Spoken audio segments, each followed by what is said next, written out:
Hello and welcome to Dartmoor. Today I'm going to show you what I carry in my backpack for a day's hike on Dartmoor.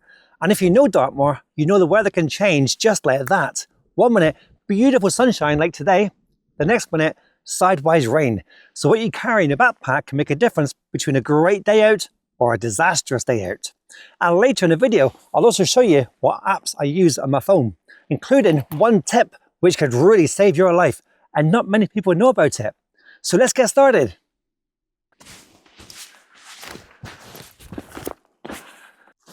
First up, the backpack. I've got quite a few different backpacks, but my favorite go-to backpack is this one. It's a 26-litre backpack, big enough to carry everything I need, but not too big that I overpack. Next up is my phone, which I carry on a shoulder strap for easy access. I use it a lot for navigation, photographs, etc. But as you know, batteries never last. They can run out. So I always carry a power bank just in case. And I always carry my trusty map and compass. And if you don't know how to use a map and compass, I'd highly recommend booking yourself onto a navigation course, even just to learn some basics. Or there's lots of videos on YouTube too. But it's great fun using a map and compass. I've always got a bottle of water, sometimes 2 bottles, depending on how far I'm going or how hot the weather is. I also carry some sterilisation tabs and a water filter to top up along the way if I need to. I very rarely use it, but it's nice to have it there as a backup plan. And of course in here I've also got some snacks to munch on if I need to. Oh, and of course lunch. You can't beat having lunch with a fantastic view on Dartmoor. Because I'm usually filming videos, etc. on Dartmoor, I've also got a tech bag, which I use to carry my spare batteries, cables, power bank, microphones, all that sort of gear inside there as well. So I carry that with me every time I'm out. In the side pockets, I've got my hiking sticks. I don't always bring them with me, depends on what walk I've got planned. And to be honest, I very rarely use them. They're handy if I'm crossing a river for balance, or if I'm walking through a boggy area just to check the terrain in front of me is firm to walk on.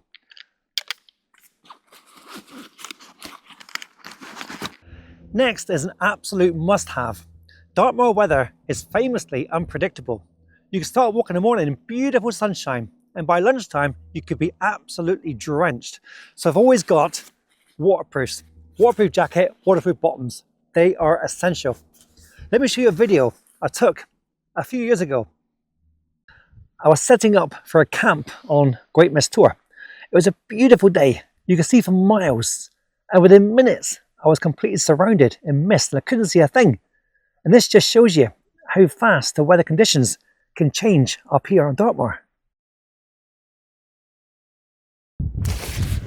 Got a bag of spare clothing, etc.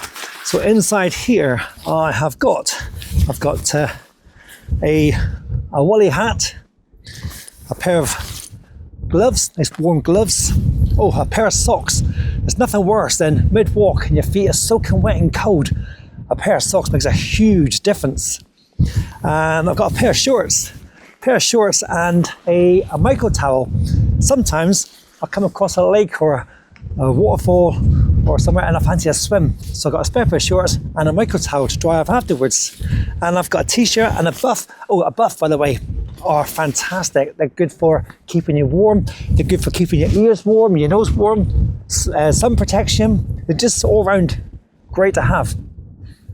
In the front of my bag, the first thing I've got in here is my first aid kit. I'm not a first aider, so I only carry the things I know I might use, which include things like blister plasters, general plasters, a bandage, painkillers, a tick remover, and I know exactly where that is in the front of my bag. I've also got a rain cover for my backpack, and essential item is a bivy bag. If, for example, I was to break my leg on Dartmoor and I can't move, then I need to be protected from the weather. I would climb inside this here, and that would protect me from the wind and the rain until help arrives. I've also got a head torch. Never ever used it unless I'm wild camping, but it's handy to have in there just in case, you never know. What else have I got in here? Well, I've got my sun cream, always have sun cream on. I burn easily, especially in Dartmoor where you're quite high up. And some masking tape. Always handy to have in case of emergencies. My jacket might rip, put a bit of tape on it. Hold your boots together if you fell apart. Handy things to have. In case you're wondering where I'm filming today, I'm actually at the Dartmoor Gunpowder Mills. During the mid-1800s, gunpowder was produced here for local tin mines, etc., and continued until 1897, and it closed due to the invention of dynamite. It's a great place to have a wander around. The buildings are all here still intact.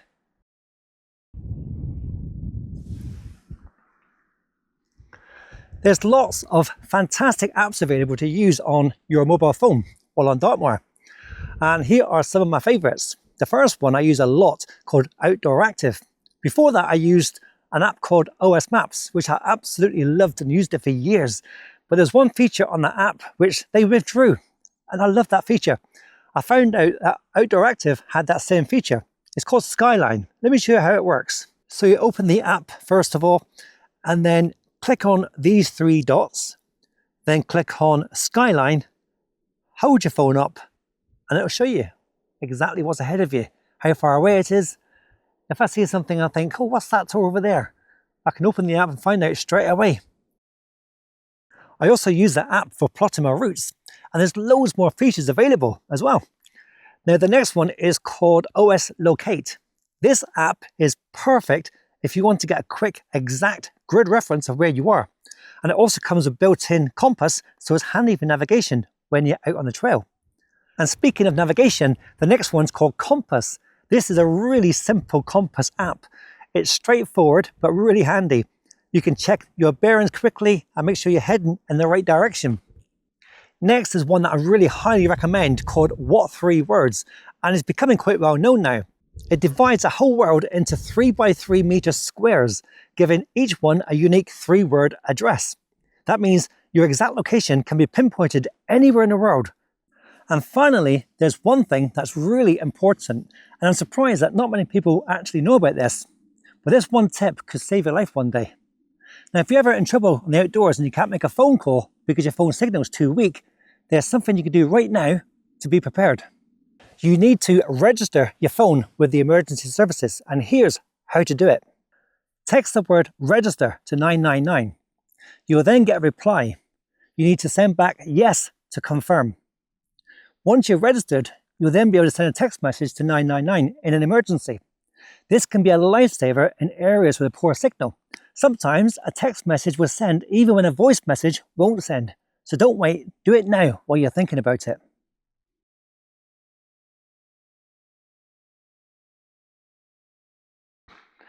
So that's what I pack for a day hike on Dartmoor. It might seem like quite a lot, but it's not really. It just means that I'm prepared for whatever Dartmoor throws my way. What about you? What would you take on a day hike? Leave a comment below, I would love to know.